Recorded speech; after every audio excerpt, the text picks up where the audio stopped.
Hello students, आज इस video में हम लोग स्टार्ट करेंगे क्वेश्चन नंबर 19। एक्सरसाइज 5.3 का हमारा क्वेश्चन है। तो देखते हैं क्वेश्चन में क्या कहा गया है। क्वेश्चन में हमसे बोला गया है that 200 logs are stacked in the following manner that 20 logs in the bottom row, 19 in the next row and 18 in the row next to it and so on. In how many rows are the 200 logs placed and how many logs are in the top row? आपसे कहा गया है कि total हमारे 200 logs हैं, 200 ये लकड़ी के लॉग्स हैं जो कि इस तरीके से सेट किए गए हैं। किस तरीके से कि सबसे नीचे जो बॉटम की रो है, सबसे नीचे जो आपकी रो है उसमें टोटल आपके 20 लॉग्स हैं। 19 इन द नेक्स्ट रो, उससे ऊपर वाली जो रो है सेकंड वाली, नीचे से दूसरे नंबर वाली, उसमें आपके 19 लॉग्स हैं। उससे ऊपर वाली रो में हमारे 18 लॉग्स हैं एंड सो ऑन। इसी तरीके से ऊपर आपके लॉग्स रखे जा रहे हैं, यानी कि एक एक लॉग आपका कम होता जा रहा है जैसे जैसे आप रो में ऊपर बढ़ते जा रहे हैं। 18 से ऊपर आपके 17 रखे जाएंगे। तो इस तरीके से आपके लॉग्स कम, एक एक कम होते जा रहे हैं। In how many rows are the 200 logs placed. तो क्वेश्चन में आपसे पूछा गया है, बताइए टोटल जो 200 के 200 लॉग्स थे वो कितनी रो में, आप टोटल कितनी रोज में वो सारे के सारे रखे जाएंगे। देखो यहाँ पर आपको सिर्फ 3 लॉग बना के 3 रो बना के दिखा रखी हैं। तो आपको बताना है टोटल वो 10 रो में रखे जाएंगे या 15, 20, आपको नंबर ऑफ रोज बतानी है। उसके बाद आपसे कहा गया and how many logs in the top row, और जो सबसे ऊपर की रो होगी, मान लीजिए आपका आंसर आया, आपने बोला 10 रो है टोटल, फॉर एग्जाम्पल कि 10 रो हैं जिसमें हमारे लॉग्स हमारे रखे जा रहे हैं। तो जब सबसे ऊपर की रो है 10th वाली रो, उसमें आपको ये भी बताना है कि उसमें टोटल कितने लोग आएंगे, 5, 6, 7, कितने लॉग्स हमारे उसमें रखे जाएंगे। तो देखिए क्वेश्चन के सॉल्यूशन पर आते हैं। सो क्वेश्चन 19, टोटल हमें 200 गिवन है, तो यानी कि जो हमारा सम गिवन है वो हमें 200 गिवन है। सो एस एन की जो वैल्यू है वो हमारी 200 है, और हमसे पूछा गया है टोटल नंबर ऑफ रोज, हमें एन फाइंड करना है। देखिए हमें 200 गिवन है सम, एन हमें फाइंड करना है। उसके बाद हमसे बोला गया है कि जो रोज हमारी चल रही हैं, तो जो सबसे ऊपर की रो फाइंड करके आएगी, जितने भी नंबर ऑफ रोज आएंगे तो सबसे ऊपर की रो में कितने लॉग्स रखे जाएंगे, यानी कि जो सबसे ऊपर की रो होगी उसमें हमें उस वैल्यू भी फाइंड करनी है नंबर ऑफ लॉग्स की। यानी कि एन फाइंड करने के बाद, एन फाइंड करने के बाद मान लीजिए हमारी आ गई है टोटल 10 रो, तो आपको फिर A10 की वैल्यू भी निकालनी है कि 10th रो में कितने हमारे लॉग्स रखे जाएंगे। ये मान लीजिए 15 आ गई है, 15 रोज हैं टोटल, तो आपको 15 रो में ये भी बताना है लास्ट वाली रो में कितने हमारे लॉग्स रखे जाएंगे, यानी कि A15 की वैल्यू भी निकालनी है। तो इसी तरीके से यानी कि अगर n रो है तो हमें AN की वैल्यू फाइंड करनी है।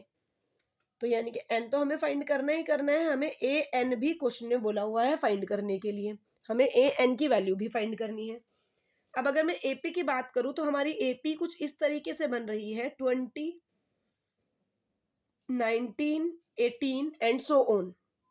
बोला गया है कि सबसे नीचे हमारे 20 लॉग्स हैं, then 19, then 18 and so on. It means इसी तरीके से हमारा आगे चल रहा है। तो जो A की वैल्यू है वो है 20, जो हमारा D की वैल्यू है, D आपको क्लियरली दिख रहा है, एक एक हमारा कम होता जा रहा है, यानी कि 19 में से अगर आप 20 माइनस करोगे तो माइनस का 1 हमारा D आ रहा है। A की वैल्यू 20, D की वैल्यू -1। अब देखिए SN हमें गिवन है 200। अब SN का फॉर्मूला होता है n/2 ब्रैकेट में 2A प्लस n-1D, जो कि किसके इक्वल है 200। छोटा वाला फॉर्मूला हम यहाँ पर नहीं लगाएंगे क्योंकि हमें लास्ट टर्म गिवन नहीं है। तो देखिए ये हमारी हमने SN का फॉर्मूला रखा और इक्वल में उसकी वैल्यू पुट की है। जो जो वैल्यूज आपके पास है वो वैल्यू आप रख दीजिए, जो नहीं है उन्हें आप सॉल्व कर ही नहीं सकते हैं। देखिए n हमारे पास नहीं है, n हमें फाइंड करना है, ब्रैकेट में 2A, A की वैल्यू है 20, मैंने रख दिया, n की कोई वैल्यू नहीं है, D की वैल्यू है -1 इज इक्वल्स टू 200। अब देखिए 2 इधर यहाँ डिवाइड में है, ये इधर चला गया, मल्टीप्लाई में हो जाएगा, तो यहाँ हमारा बचता है n। अब ब्रैकेट के अंदर 2 × 2 4 यानी कि 40 प्लस, जब मैं -1 की मल्टीप्लाई n से करूंगी तो देखिए यहाँ माइनस आ गया, जब -1 की मल्टीप्लाई n से करूंगी तो -n, और -1 की -1 से करूंगी माइनस माइनस प्लस 1 1 जा 1। 2 इधर नीचे डिवाइड में था, इधर मल्टीप्लाई में गया तो हमारा आ गया 400। जब 2 की हम 200 से मल्टीप्लाई करेंगे तो हमारा आ गया 400। सो n ब्रैकेट में 40 + 1 41 माइनस n। यहाँ तक देखिए बहुत इजीली क्वेश्चन हो रहा है, कुछ कैलकुलेशन भी कोई बड़ी बात नहीं है, बहुत इजी चल रहा है। अब हम n की मल्टीप्लाई करेंगे। अगर हम n की मल्टीप्लाई 41 में करते हैं तो हमारा आ गया 41n।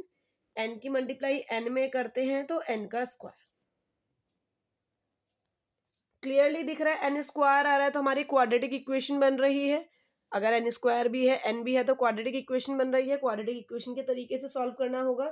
तो अगर हम इसे क्वाड्रेटिक के फॉर्म में लिखेंगे तो पहले n स्क्वायर, ये इधर माइनस है उधर जाएगा प्लस, 41n इधर प्लस है उधर जाएगा माइनस। अगर मैं क्वाड्रेटिक के फॉर्म में करूंगी तो हमारा क्या आ गया, n स्क्वायर प्लस हो गया 41n माइनस हो गया 400 प्लस का ही रहा, क्योंकि 400 कैसा था हमारा, इस तरफ ही रहा, वो प्लस का है, और इन दोनों का उस तरफ ले गए तो साइन अपोजिट हो गए और इक्वल में 0। ये बन गई है हमारी क्वाड्रेटिक इक्वेशन। अब मैंने आपको पहले भी बताया था क्वाड्रेटिक इक्वेशन हमारा ऑलरेडी चैप्टर बुक के अकॉर्डिंग पहले हो चुका है।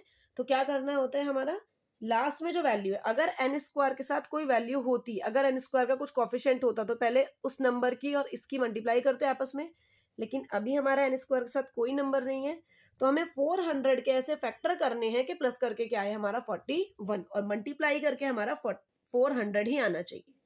तो देखिए हम यहाँ 400 के साइड में फैक्टर कर लेते हैं।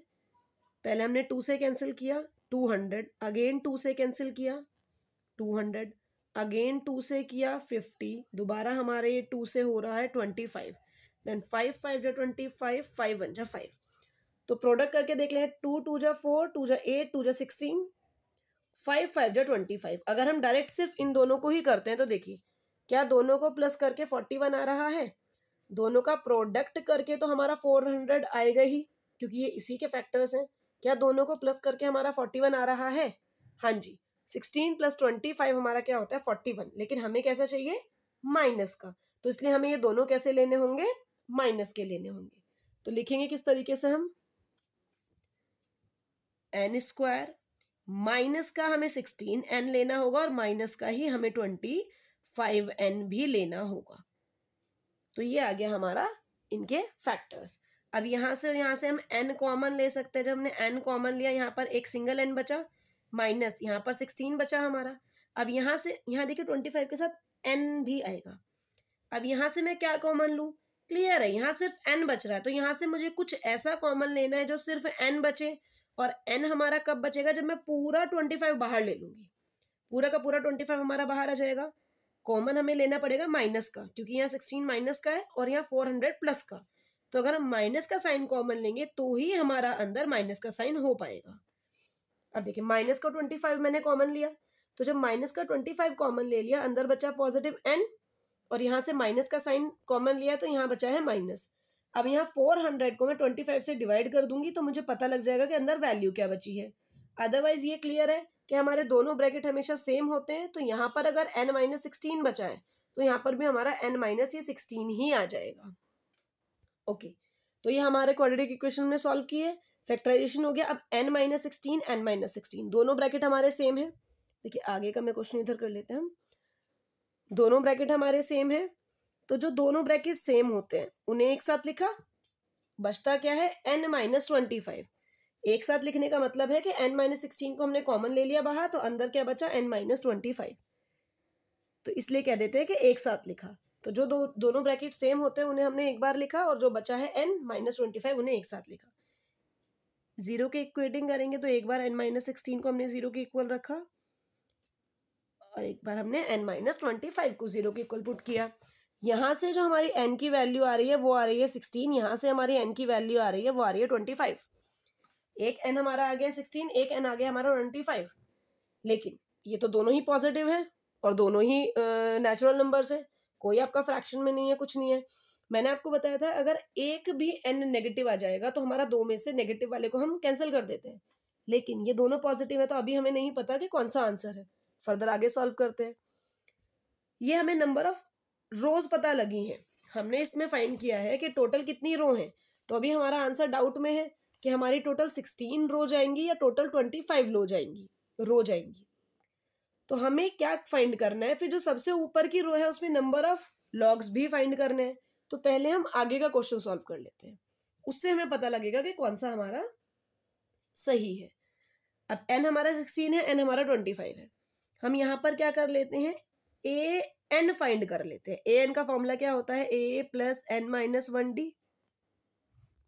तो ए एन, एन की वैल्यू कितनी है यहाँ पर 16, तो ए 16 को हम लोग क्या लिखेंगे, ए प्लस 15d। अगर मैं यहाँ एन की जगह 16 पुट करूंगी तो ए 16 मेरा किसके इक्वल आ जाएगा, ए प्लस 15d। ए की वैल्यू कितनी है हमारी 20 प्लस 15, डी की वैल्यू है -1, तो 20 प्लस माइनस माइनस 15 1 जा 15, 20 में से 15 माइनस किया तो कितना आ गया हमारा 5। तो ए 16 की वैल्यू ये आ गई 5। यानी कि अगर टोटल रो हमारी 16 होंगी, अगर टोटल रो हमारी 16 होंगी तो सबसे ऊपर की रो में जो हमारे नंबर ऑफ लॉग्स होंगे वो 5 होंगे। ठीक है, चलिए अभी इधर देख लेते हैं। अगर टोटल रो हमारी 25 होंगी यानी कि A25 हमें निकालना है, तो A25 को हम क्या लिखते हैं, A plus 24D। So A25 is equal to A की वैल्यू 20 प्लस 24, D की value -1। A25 is equal to 20 plus minus minus 24,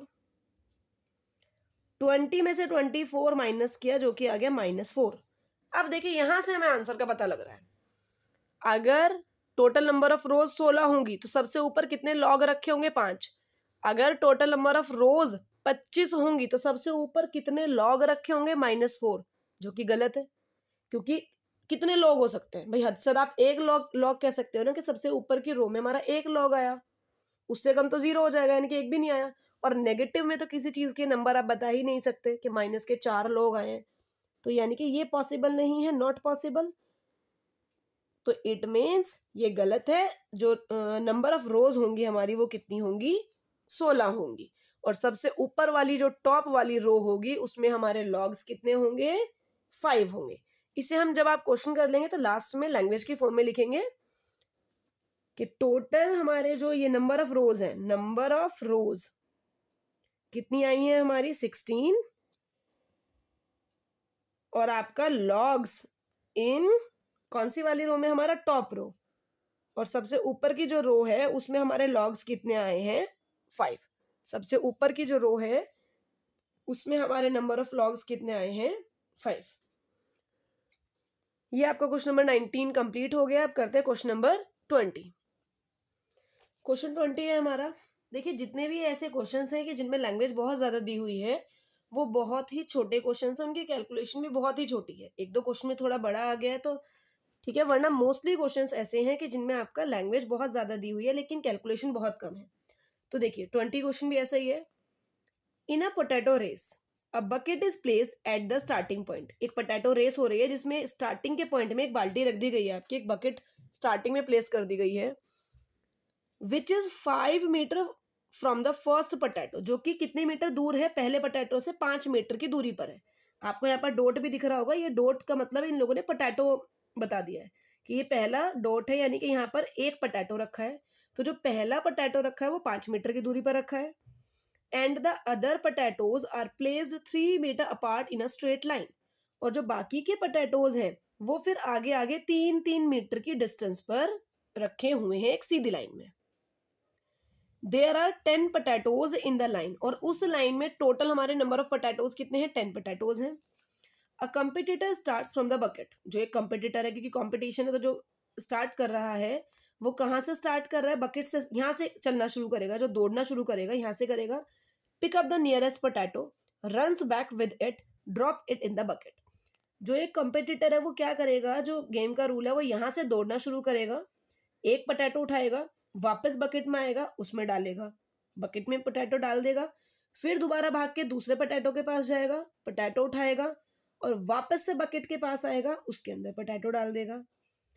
इसी तरीके से फिर से तीसरे पोटैटो के पास जाएगा, वहां से उस पोटैटो को उठाएगा और उसके बाद वो भागता हुआ वापस बकेट के पास आकर उसमें डाल देगा। इसी तरीके से वो पूरे 10 के 10 पोटैटोज को उठाकर बकेट में डालेगा।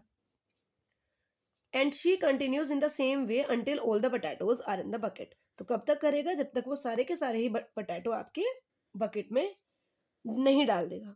What is the total distance the competitor has to run, competitor को टोटल यहाँ से यहाँ गया फिर आया फिर गया फिर आया, टोटल कितनी डिस्टेंस आपकी जो कंपटीटर है वो कवर करेगा, टोटल कितना डिस्टेंस वो ट्रैवल करेगा, आपको ये बताना है कि टोटल उसे कितना डिस्टेंस दौड़ना होगा। तो आपको टोटल डिस्टेंस बताना है। बहुत इजी क्वेश्चन है। देखिए इस क्वेश्चन को जो हमें कंडीशन गिवन है, थोड़ा सा यहाँ पे डायग्राम से मैं अगर आपको बताना चाहूँ, जैसे आपको बुक में गिवन है, ये आपकी बकेट है, यहाँ पर ये पहला पोटैटो है। देखिएगा पहले पोटैटो के बीच में जो डिस्टेंस है वो है 5 मीटर। अगर मैं एपी बनाना चाहूँ, अगर मैं एपी की बात करूँ तो क्या बनेगी एपी, पहला पोटैटो, अब कंपटीटर यहाँ था, यहाँ से वो दौड़कर यहाँ आया पहले पोटैटो के पास, यानी कि वो 5 मीटर आया, फिर यहाँ से वापस गया बाल्टी में वो पोटैटो डालने के लिए, और 5 मीटर ही वापस गया। तो 5 आया और 5 गया, तो टोटल वो कितना चला, 10 मीटर। पहले पोटैटो के लिए जो वो टोटल चला वो चला हमारा 10 मीटर। मैं यहाँ पर मीटर क्यों नहीं लिख रही हूँ, क्योंकि यहाँ पर मैं एपी की फॉर्म में लिख रही हूँ, तो मैं मीटर या सेंटीमीटर कुछ नहीं लगाऊंगी। दूसरा पोटैटो इस वाले पोटैटो से 3 मीटर दूर था।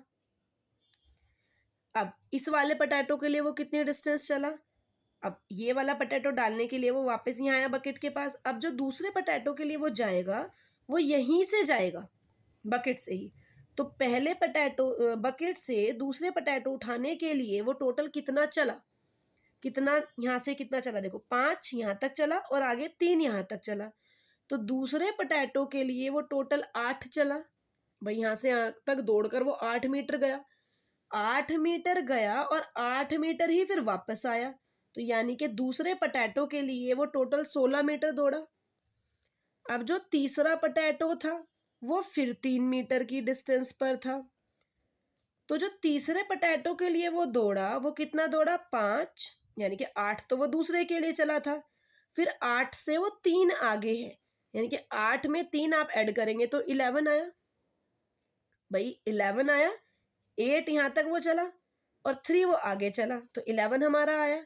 अब 11 ही तो वो दौड़ा पोटैटो उठाने के लिए, फिर 11 ही वो वापस आया बकेट में पोटैटो डालने के लिए। तो 11 2 जा 22, यानी कि थर्ड पोटैटो के लिए वो 22 मीटर दौड़ा। इसी तरीके से टोटल वो 10 पोटैटोज के लिए दौड़ेगा। अब हमारे जो एपी है वो क्या बन गई है, ए है हमारा 10, डी मतलब कॉमन डिफरेंस। देखिए 16 में से 10 सब्ट्रैक्ट किया तो हमारा आया 6, 16 में से 10 सब्ट्रैक्ट किया 6, यहाँ पर 22 में से 16 सब्ट्रैक्ट करेंगे तो भी हमारा आएगा 6। ये हमारी डी हो गई है। और एन, भाई हमें पता है टोटल जो पोटैटोज हैं कितने हैं, 10, यानी कि टोटल वो कितना दौड़ेगा, 10 बार दौड़ेगा। हमें बताना है टोटल डिस्टेंस, हमें सम फाइंड करना है। हमें फाइंड क्या करना है, सम फाइंड करना है। तो देखिए एस एन का फॉर्मूला क्या होता है, n/2 ब्रैकेट में 2a plus n minus 1d। n की जगह हम 10 पुट करेंगे, 2a की जगह a की वैल्यू प्लस n की जगह 10 और d की जगह d की वैल्यू। 2 से कैंसिल हो गया, 2 5 जा 10, 5 आया, 10 2 जा 20 प्लस 10 में से 1 माइनस किया 9 मल्टीप्लाई 6। अब देखिए 5 20 प्लस 9 6 जा 54, 5 इंटू 20 और 54 को अगर हम प्लस करेंगे तो कितना आ रहा है हमारा 74। अब 74 और 5 की मल्टीप्लाई करेंगे, 5 4 जा 20, 0 2 कैरी, 5 7 जा 35, 35 और 2 37।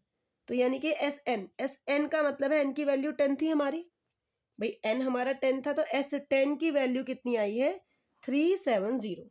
हमें पूछा क्या था टोटल डिस्टेंस, तो हम क्या लिखेंगे कि जो हमारी टोटल डिस्टेंस है वो कितनी निकल कर आई है 370 मीटर। क्वेश्चन नंबर 20 हमारा कंप्लीट हो गया। इस क्वेश्चन के साथ ये हमारा एक्सरसाइज 5.3 और चैप्टर 5 हमारा कंप्लीट हो गया, अरिथमेटिक प्रोग्रेशन हमारा कंप्लीट हो गया।